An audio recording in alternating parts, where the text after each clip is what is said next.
Now, this video helps us in visualizing how the change request flows amongst the various processes. Now, what is change request? It's a tool to ask for a change in an established plan or a project document. So, we should have a plan in place before we raise a change request. If the plan is also emerging, if you are still working on a planning, you don't need a change request because you are still planning. You can modify it. And that is the reason initiating and planning process group processes has nothing to do with change request. They don't take change request as an input. They don't generate change request as an output in most of the cases. In some time, procurement planning may generate some change request because while you are procurement, you may think of changing some established plan, but that's an exception we will discuss later. But in general, you can take it that planning and initiating processes doesn't need change request. Now, executing and monitoring has to do with change request only. While you are working on something, you may realize this process, this approach, this project management document reads a change. I can't work with it. So you raise a change request. When you are doing a variance analysis in a knowledge area specific sections, you may analyze this is not working, I need to change the direction. So in this video, we see how at various places change request may get generated and how it integrates with perform integrated change control. So let's take an execution related processes. So I'm using a word just execution. So we have a multiple processes in executing process group, but most of the execution processes, when you do something, you generate a change request.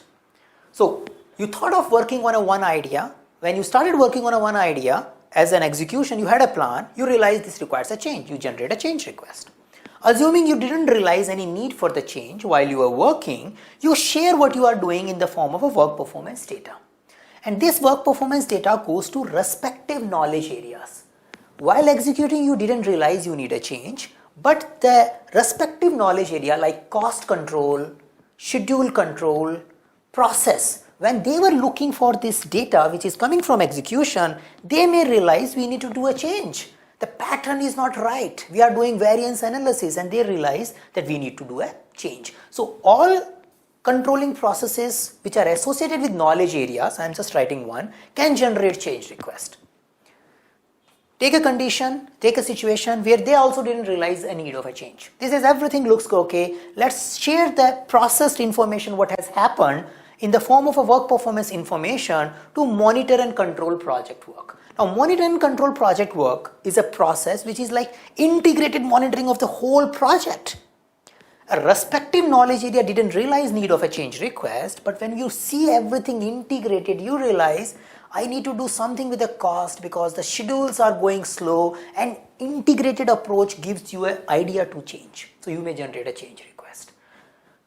And you also do a work performance report, a consolidated information of what is happening in the project. So you can see execution can generate change request, respective knowledge area controlling processes can generate change request, and integration monitoring and control project work process can also generate change request. Now all these change requests are expected to come to a one process which ensures that overall impact of the change on the project and project objectives are taken care before we approve or reject this. So these all changes lands at perform integrated change control, and inside it we follow typical some steps before we take a decision on change request. Now what are these steps?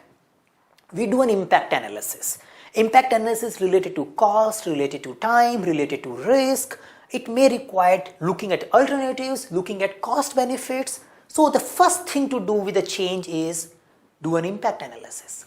Now you may get a question in your exam. Somebody suggests you a change. What do you do after that? You don't act on it. You first do an impact analysis of it. So you do an impact analysis.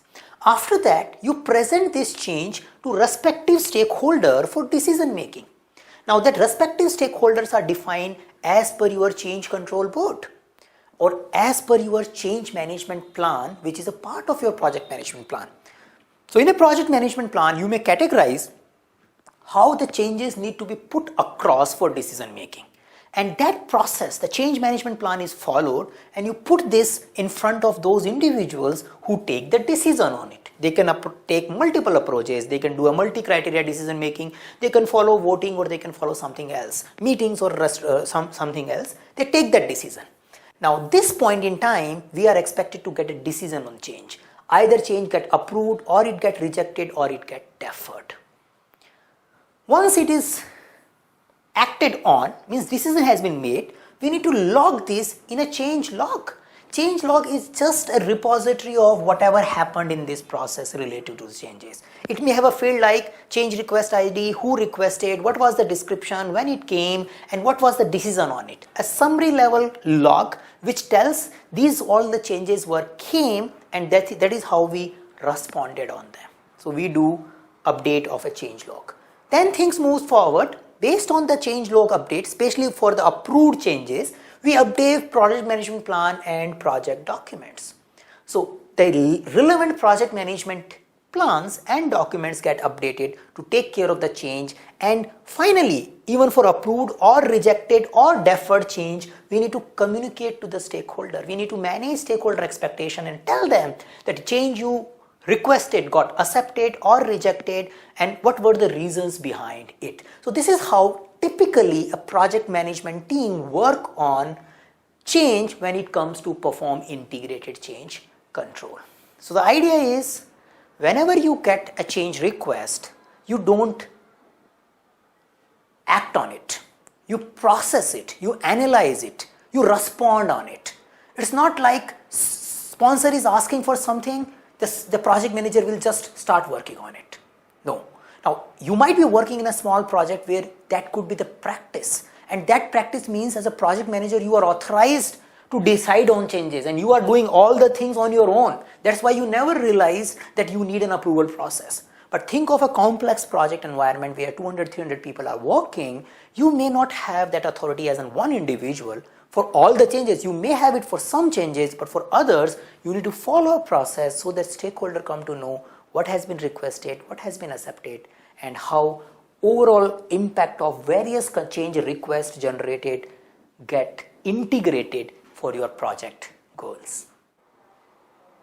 Do you want to finish your PMP certification in the first attempt?